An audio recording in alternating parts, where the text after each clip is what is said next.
ఇవాళ రెసిపీ కొబ్బరి రొట్టె అండి. ఎలా చేయాలో ప్రాసెస్ ఏంటో ఫుల్ వీడియోలో చూసేయండి. ఇది 3 రోజులు కానీ 4 రోజులు కానీ నిల్వ ఉంటుందండి. ఒక గ్లాస్ మినపగుళ్ళు తీసుకుని శుభ్రంగా వాష్ చేసుకుని నానబెట్టుకోవాలండి. 4 అవర్స్ తర్వాత ఇలా నాని ఉంటాయండి. ఇవి గ్రైండర్లో వేసుకుని మెత్తగా గ్రైండర్ చేసుకోవాలి. ఇలా మెత్తగా గ్రైండర్ చేసుకుని ఈ పిండిలో బియ్యం రవ్వ వేసుకోవాలండి. మనం ఏ గ్లాస్తో అయితే పప్పు తీసుకున్నామో అదే గ్లాస్తో 4 గ్లాసులు బియ్యం రవ్వ వేసుకోవాలి. వేసుకున్నాక బాగా కలుపుకోవాలి. ఇలా కలుపుకొని పిండి పైన మూత పెట్టుకుని నైట్ అంతా నాననివ్వాలండి. నూక బాగా నానాలి. మార్నింగ్కి ఇలా నాని ఉంటుందండి పిండి.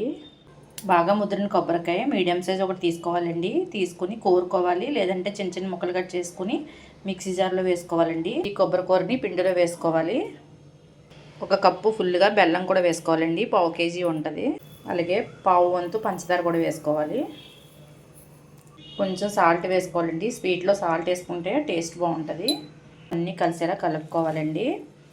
నేను తీసుకున్న 1 గ్లాసు మినపగుళ్ళకి 4 గ్లాసులు బియ్యం నూక వేసాను. అలాగే 1 కాయ కొబ్బరికాయ కూర వేసానండి. 1/2 కేజీ బెల్లము, 1/2 వంతు పంచదార వేసాను. మొత్తం కలిసేలా కలుపుకోవాలి. ఆయిల్ వేడైన తర్వాత మనం కలిపి పెట్టుకున్న పిండిని వేసుకోవాలి. పిండి అంతా స్ప్రెడ్ చేసుకున్న తర్వాత మూత పెట్టుకుని ఉడికించుకోవాలండి. 10 నిమిషాలు ఆయిల్లోనే ఉంచుకోవాలి మంట. 10 నిమిషాల తర్వాత ఎలా ఉందో చూద్దాం. ఇలా ఉడికిన తర్వాత అట్లా వేసుకుని రేకు కానీ ఏదైనా దలసరిగా ఉన్న రేకులు కానీ పెట్టుకోవాలండి. పెట్టుకుని దానిపైన మనం వేసుకున్న రొట్టు ప్యానం పెట్టుకోవాలి. పెట్టుకుని మళ్ళీ మూత పెట్టుకోవాలి. మంట సిమ్లో పెట్టుకోవాలండి. సిమ్లో పెట్టుకుని 30 నిమిషాలు ఉడికించుకోవాలి. 30 నిమిషాల తర్వాత ఎలా ఉందో చూద్దాం. ఇలా ఉడికిన ఈ రొట్టెని చుట్టూ ఒకసారి అట్ల పొలతో ఇలా అనుకోవాలండి.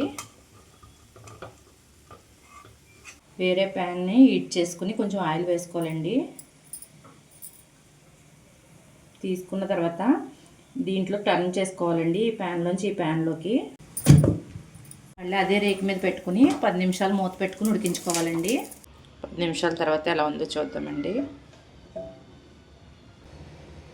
నేను చెప్పే కొలతలు ఫాలో అయ్యి కొబ్బరి రొట్టు చేసి చూడండి. చాలా అంటే చాలా బాగుంటుంది. చూసారా లోపల వరకు కూడా ఉడికింది. అలాగే దీని ముందు కేక్ కూడా ఎందుకు పనిచేయదండి. పాతకాలంలో ఇలా కొబ్బరి రొట్టు చేసే పెట్టేవారండి. అప్పుడు కేకులు అవి ఏమి ఉండేవి కాదు. ఒకసారి ట్రై చేసి మీ పిల్లలకు కూడా పెట్టండి. ఎలా ఉందో కామెంట్ చేయండి. ఈ వీడియో కనుక నచ్చితే లైక్ చేయండి, షేర్ చేయండి. మరిన్ని రెసిపీస్ కోసం సబ్స్క్రైబ్ చేయండి.